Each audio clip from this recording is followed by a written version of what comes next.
teen driver safety awareness is a big deal to us. We wanted to know more from the teens who are currently learning to drive. How's it going, and how do they plan to drive alert arrive alive? We had the privilege of sitting down with GDOT's own Samantha Decker and her daughter, Samantha Decker, to talk about this important initiative in the Northeast region. Well, I know that my mom is very scared for me to drive. The first time that we drove together, she held onto the door very, very hard with a very strong grip. Samantha told us that it's not difficult for her to drive. She's just concerned when there's a lot of traffic on the roadway with her. I don't think it's difficult when there aren't other cars on the road, because then I'm not worried about how far am I from them, am I gonna hit them and everything. But with other cars on the road, it gets pretty scary.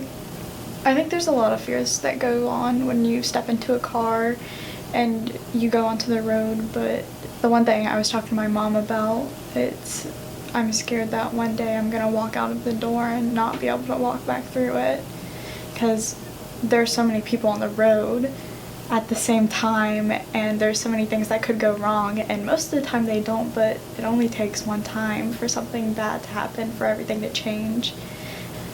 I just feel like people should give 110% focus on the road at all times, and we're not doing that.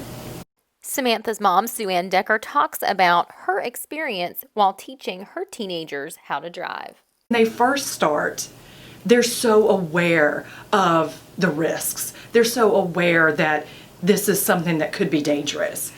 For people like me who've been driving for umpteen years, we take it for granted that it's not something that's dangerous because we do it all the time. Half the time we're behind the wheel, eating our breakfast, fixing our makeup or checking the cell phone because we've done this a gazillion times. 99% of the time, we're not actively driving. My kids, when they get in there and I had to start showing them what it was like to drive safely, I started to remember the things that I'm not doing anymore, the 10 and 2, calling out, oh, hey, I'm in a 35 mile an hour speed zone. Okay, I'm going to check my speed. I'm doing 37. Okay, I'm good, or, oh, I noticed this kid's off on the side of the road. I'm going to kind of watch him and watch the road. So yeah, it's very different. It was even eye-opening for me on some of the behaviors that I had gotten out of the habit of doing. Sue Ann continues to advocate for her own teenagers behind the wheel and wants parents in the region to do the same. Well, I think there's a lot of information out there that isn't readily available to parents. We've got that Auto Coach app that was done with the Governor's Office of Highway Safety. 99% of the public doesn't even know it's available, but it helps you log your kids' times when they're driving. It helps to prompt you as the parent in the car, like, hey, are you paying attention to your kids driving, or are you still looking at this phone?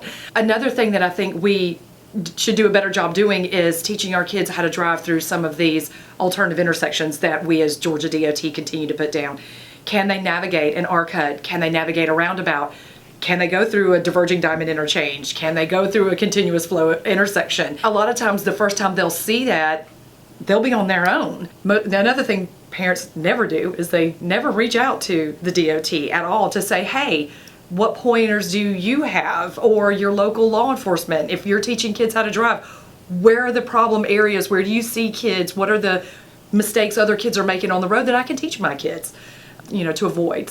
Northeast Georgia, let's make this week's Teen Driver Safety Awareness Week the biggest in history. Reach out to us, like, comment, and engage in this week's campaign. #DriveAlertGA.